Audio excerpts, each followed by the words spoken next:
Hello everyone, I am Dr. Harika, fertility specialist, 49 Hospital, Secunderabad branch. So మనం నార్మల్గా న్యాచురల్గా pregnancy రావాలి అంటే స్పర్మ్ కౌంట్ ఎంత ఉండాలి అనేది డిస్కస్ చేద్దాం. సో నార్మల్గా మనకి ఇన్ఫర్టిలిటీ సమస్యతో బాధపడుతున్న కపుల్స్కి వచ్చినట్టయితే లేడీకి కొన్ని టెస్ట్ ఉంటాయి అండ్ అలాగే మేల్స్కి కొన్ని టెస్ట్ ఉంటాయి. అందులో మెయిన్గా మేల్కి చూసుకున్నట్టయితే ఒక సింపుల్ టెస్ట్, అదేంటి అంటే సెమెన్ అనాలిసిస్.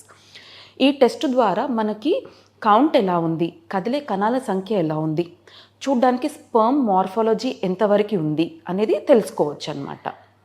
సో మనకి WHO గైడ్లైన్స్ అనేది ఉంటుందన్నమాట. ఈ WHO గైడ్లైన్స్ ప్రకారం న్యాచురల్గా ప్రెగ్నెన్సీ రావాలి అంటే మనకి కౌంట్ అనేది మినిమం 15 మిలియన్ అనేది ఉండాలి. సో 15 మిలియన్ కౌంట్ ఉండి కదిలే కణాల సంఖ్య కూడా టోటల్ మొటిలిటీ అంటారు, ఇది 32% ఉండాలి. అండ్ అలాగే కూడా చూడ్డానికి స్పర్మ్ మార్ఫాలజీ అనేది కూడా 4% ఉన్నట్టయితే న్యాచురల్ ప్రెగ్నెన్సీ ఛాన్సెస్ అనేటివి బెటర్గా ఉంటుంది. అలా కాకుండా కొంతమందికి కౌంట్ అనేది తగ్గుతుంది. మరి ఇంకొంతమందికి మనకి కౌంట్ నార్మల్ ఉండి మొటిలిటీ అంటే కదిలే కణాల సంఖ్య తక్కువ ఉంటుంది. ఇంకొంతమందికి కౌంట్ బాగుండి మొటిలిటీ బాగుండి చూడ్డానికి స్పర్మ్ మార్ఫాలజీ అనేది ప్రాబ్లంగా ఉంటుంది. ఇలాంటి కండిషన్స్ అనేది మనం తరచూ సెంటర్లో చూస్తూ ఉంటాం అన్నమాట. సపోజ్ కౌంట్ కనుక మనకి తక్కువ ఉంది, ఎగ్జాంపుల్ మనకి 10 మిలియనే ఉంది అనుకోండి, అలాంటప్పుడు న్యాచురల్గా ప్రెగ్నెన్సీ రాదు అని ఎవరూ చెప్పరు, బట్ న్యాచురల్గా ప్రెగ్నెన్సీ వచ్చే అవకాశం అనేది తక్కువగా ఉంటుంది. సో ఇలాంటి టైంలో ఏంటి, ఎక్కువగా టైం వేస్ట్ చేయకుండా ఒక 1 or 2 months లేదా ఒక 3 months వరకు న్యాచురల్గా ట్రై చేసి అప్పుడు ప్రెగ్నెన్సీ అవ్వలేదు అంటే మనం దానికి అకార్డింగ్గా వేరే పద్ధతి లైక్ IUI పద్ధతి అనేది అడ్వైస్ చేస్తూ ఉంటాం.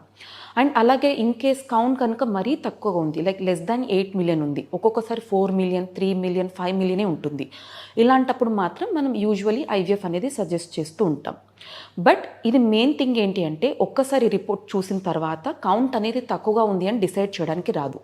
సో జనరల్గా ఒకసారి సెమెన్ అనాలిసిస్ రిపోర్ట్లో ఏదైనా కౌంట్ తక్కువ ఉంది అని వచ్చినప్పుడు మళ్ళీ మనం ఆ రిపోర్ట్ అనేది మళ్ళీ ఒక 1 month తర్వాత టెస్ట్ అనేది రిపీట్ చేయడం జరుగుతుంది. ఈ కండిషన్లో కూడా ఈ టెస్ట్లో కూడా సెకండ్ టెస్ట్లో కూడా కౌంట్ కనుక మనకి తక్కువ ఉన్నప్పుడు అప్పుడు మాత్రమే మనకి నిజంగా కౌంట్ తక్కువ ఉంది లేదా కదిలే కణాల సంఖ్య తక్కువ ఉంది అని చెప్తూ ఉంటాం. సో దీనికి ఒకవేళ కౌంట్ తక్కువ ఉంది అనుకోండి, దీనికి సంబంధించిన టెస్ట్ అనేది అడ్వైస్ చేస్తూ ఉంటాం.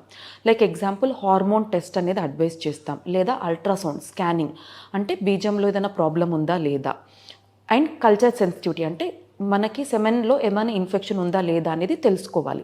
సపోజ్ మనకి స్కాన్లో ఏదైనా ప్రాబ్లం డిటెక్ట్ అయింది లేదా ఇన్ఫెక్షన్ ఉంది అనుకోండి, దానికి ట్రీట్మెంట్ ఇచ్చేసి దానికి అకార్డింగ్గా మనం చూసుకోవాలి.